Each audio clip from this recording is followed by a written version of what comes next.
ډاکټرانو د خنزیرانو معنا دا د بیچاره خو د ادب نه پلار بچی نه خبرو شکایت یې کلک نه کوو ځکه چې دا ډاکټران شوي دي یعنې پلار ته وایي چې پلاره ته خبرې مه کوې تا صاف کار نه کوي ته سپین ږیری شوی همدغه خر چې کله سپین ږیری شي که نه هغه خنزیر وي که نه چې بیخي تمامه بیا ځان ته افلاطون وایي بیا خپله داسې نه کوي چې زه سپین ږیری یم پټ شي نه پوهېږم خپل سپین ږیرتوب لا ورته ځواني ښکاري او د پلار بوډاتوب ځواني ورته بوډاتوب ښکاري نو د دې وجه نه عزتمندو دې خبره کې خیر ډېر احتیاط وکړئ کېدای شي ما به خبره به لږ سخت هم کړي که نه یا به مې نرمه کړي یا به مې څه وضاحت نه کړی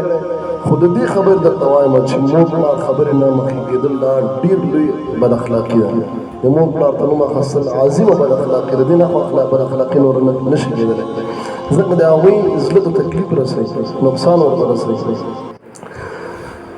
وقضى ربك الا تعبدوا الا اياه وبالوالدين احسانا یوه خبره دا شوه چې د هغوی خبرې نه به مخکې کېږي نه بله مسله تواضع کول مور پلار ته په عاجزۍ نه کېناستل ښه ګونډګي سړی ورته کېږي د مور پلار خبره واوري مور پلار دواړه د دوی وعظ نصیحت دا خامخا بچي ته پیدا کړي داسې علما عالم هغه عالم چې په رښتیا عالم وي هغه هېڅکله مور پلار ته سپک ګمان نه کوي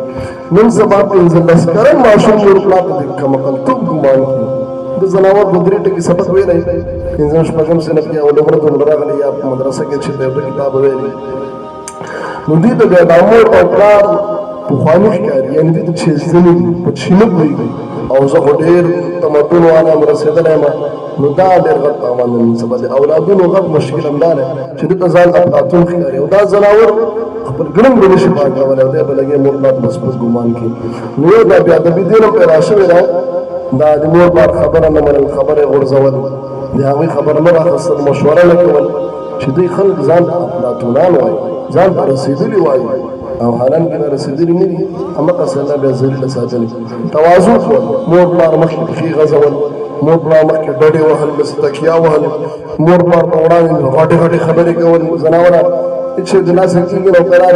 ته لګې دومره خبرې کوي چې لکه ته چې پلار یې هغه زوی نو تواضع سره مور پلار سره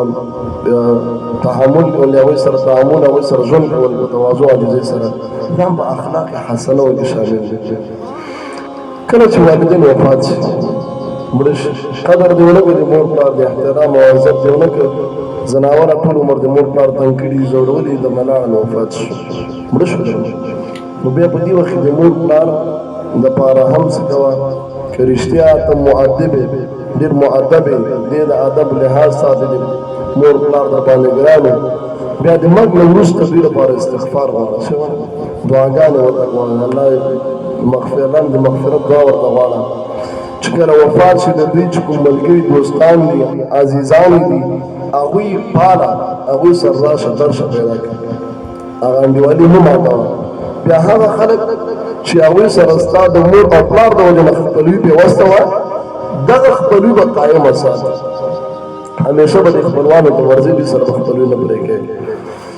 او بله خبره دا ده احسان چې مور او پلار د وفات شوي دي دنیا نه تللي نو بیا به څنګه کې احسان ورسره دا دی چې د مور پلار قبر ته ورځه زیارت یې کوه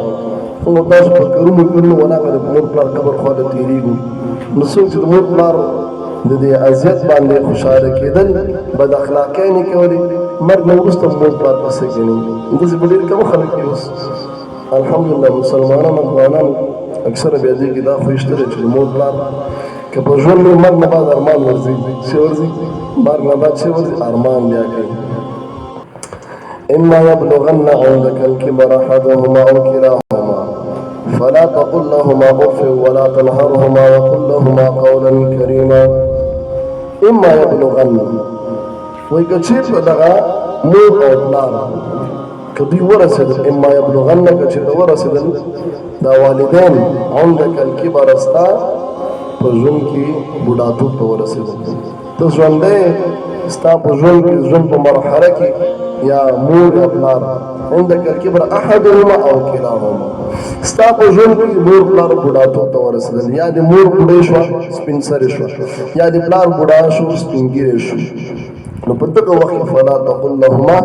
اف ولا تنهرهما مور پلار ته په دغه وخت اف کلمه مه وایه څه شی مه وایه اف کلمه ورته مه وایه